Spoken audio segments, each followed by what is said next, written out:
یہ انہوں نے نیت کر کے کروایا تھا جی نیت کی کہ آپ سے دوبارہ نکاح کریں گے، لیکن پہلے اپنے دوست سے آپ کی نکاح کروا دیا.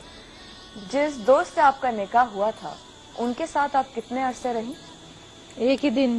ایک دن رہیں. کتنی دفعہ ان کی طلاقیں ہوئی ہیں اسی ان شوہر کی سے؟ کوئی 6 دفعہ طلاقیں ہوئی ہیں. 6 دفعہ طلاقیں ہوئی ہیں ٹوٹل جو ہوئی ہیں جو حلالہ اور حلالہ اور کوئی سب ملا کے. جی کوئی ٹوٹل 6 بار ان کا نکاح ہوا ہے. اور بڑا یعنی میں بتا رہا ہوں کہ جب ہم نے اس نے آ کے سنائی تھی تو ہمیں تو یقین نہیں آ رہا تھا کہ اس طریقے سے بھی ہوتا ہے ہمارے معاشرے کے اندر، ہمارے لوگوں میں.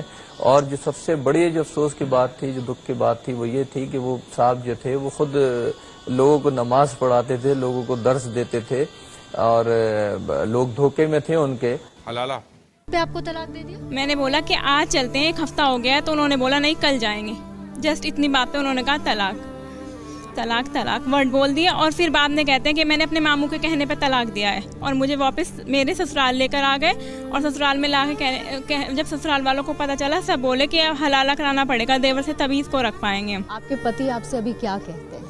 ابھی بھی وہ آپ کو ویسا ہی جھوٹا دلاسا؟ کہتے ہیں اگر میرے دیور کے ساتھ میں نے حلالہ نہ کرایا تو چاہے مجھے جیل بھیج دو، چاہے مجھے پھانسی چڑھا دو، میں آپ کو نہیں لے کر جاؤں گا. اب انہوں نے کاؤنسلنگ میں صاف اوپنلی سب کے سامنے یہ بول دیا ہے، اور انہوں نے پولیس کے سامنے بھی یہی بولا ہے کہ حلالہ کراؤ تو لے کر جائیں گے. مطلب آپ کے پاس انہوں نے کوئی وکلپ نہیں چھوڑا ہے؟ حلالہ طلاق، پہلے 3 طلاق اور پھر اب حلالہ.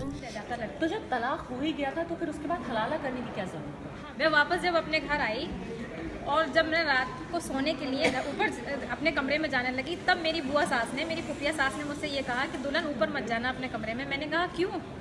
کہ ہم نے فتویٰ جھوٹا نکلوایا تھا، تمہاری طلاق ہو چکی ہے، حلالہ ہوگا. ابھی میں ایک مولانا صاحب سے ڈبیٹ میں بیٹھی ہوئی تھی، تو انہوں نے مجھ سے یہ کہا کہ جب آپ کی طلاق ہو جاتی ہے تو آپ واپس کیوں جاتے ہو اس کے پاس. آج میں یہ سوال مولانا صاحب سے پوچھتی ہوں کہ اس وقت راستہ کیا تھا؟ مائکہ ختم ہو چکا تھا اور سسرال میں یہ سوال آ گیا تھا کہ حلالہ ہوگا. نہیں، اور یہ سوال کہ حلالہ دنیا کو دکھانے کے لیے کرنا، جیسا کہ تم نے دنیا کو دکھانے کے لیے فتویٰ نکلوایا. مجھے کوئی غیر مرد چھوئے گا نہیں.